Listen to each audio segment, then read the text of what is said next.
Psalm 77. I cried out to God for help. I cried out to God to hear me.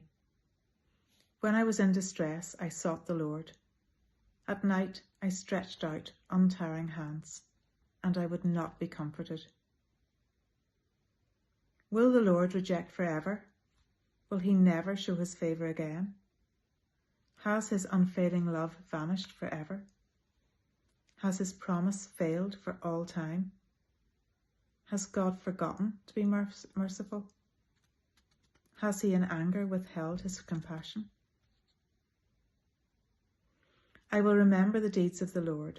Yes, I will remember your miracles of long ago. I will consider all your works and meditate on all your holy deeds. Your ways, God, are holy. What God is as great as our God? You are the God who performs miracles. You display your power among the peoples. Your path led through the sea, your way through the mighty waters, though your footprints were not seen. You led your people like a flock by the hand of Moses and Aaron.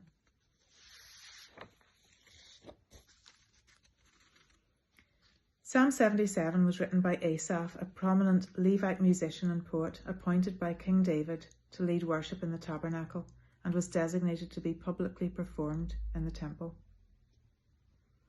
A lot has been written about the interpretation of Psalm 77, dividing it into either 2 or 3 distinct moods or parts, moving from spiritual doubt and despair to faithful trust by intentionally remembering God's historical acts of deliverance. How a troubled heart can move from feelings of abandonment to renewed trust in God's unfailing character. So Asaph gives the example of the huge miracle of God parting the Red Sea to save the nation of the children of Israel. Looking at this can give us hope on a larger scale for the current state of our broken world, that there will be a miracle on that scale again. We can never give up hope for God's vision of peace on earth, no matter how distant and unanswered it may seem. But there are also stories of smaller miracles, such as Peter being freed from prison, a plant to provide shade for Jonah, and healing Naaman of leprosy. All of these are proof that no problem is either too big or too small for God. There are also modern miracles of answered prayers, healing, and unexplained events. So one example of this is that of Tyler Beddoes, a police officer in the United States, who felt a calling on his day off to assist with the task of getting an overturned car out of a river, unaware that anyone was inside.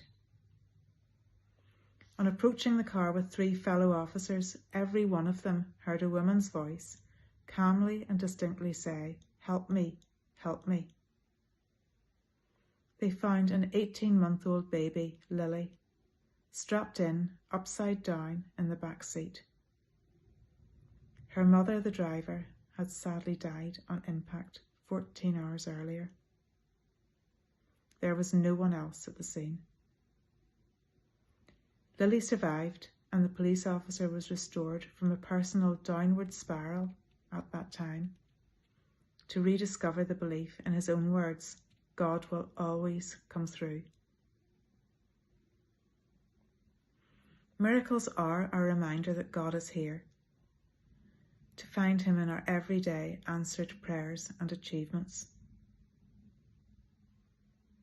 It is a miracle that the first Mothers' Union meeting, held by Mary Sumner in Hampshire 150 years ago in 1876, grew into the international organisation it is today, spanning 84 countries around the world, with more influence than a lot of us are aware of.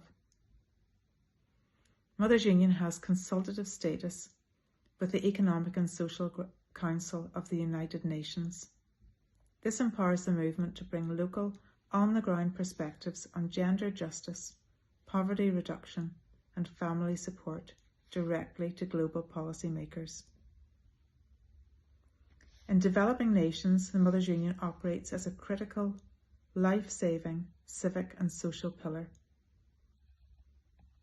It is revered for running programmes to combat gender-based violence, facilitating female literacy programmes and financial empowerment. Because of this work, it holds massive cultural esteem within communities. The Mothers Union operates a central emergency relief fund for global disaster and conflict response to deliver rapid grassroots humanitarian aid to communities where family life has been severely disrupted by natural disasters, conflict, or economic adversity. Because the Mothers Union has a permanent presence of members and localised workers across 84 countries, they can route emergency funds directly to the ground without the logistical delays faced by larger external NGOs. Here in the UK, working to shake off perceptions of being an elderly ladies' tea-drinking social club, Mothers Union is engaging with visible national campaigns such as Rise Up Initiative against domestic abuse, the AFIA holiday programme, and support to patients in hospital and care homes. We also support the Developing Nations Initiatives and Emergency Relief Fund. If Mary Sumner were here today, she would undoubtedly agree the expansion and impact of the Mothers Union over the past 150 years is indeed a miracle.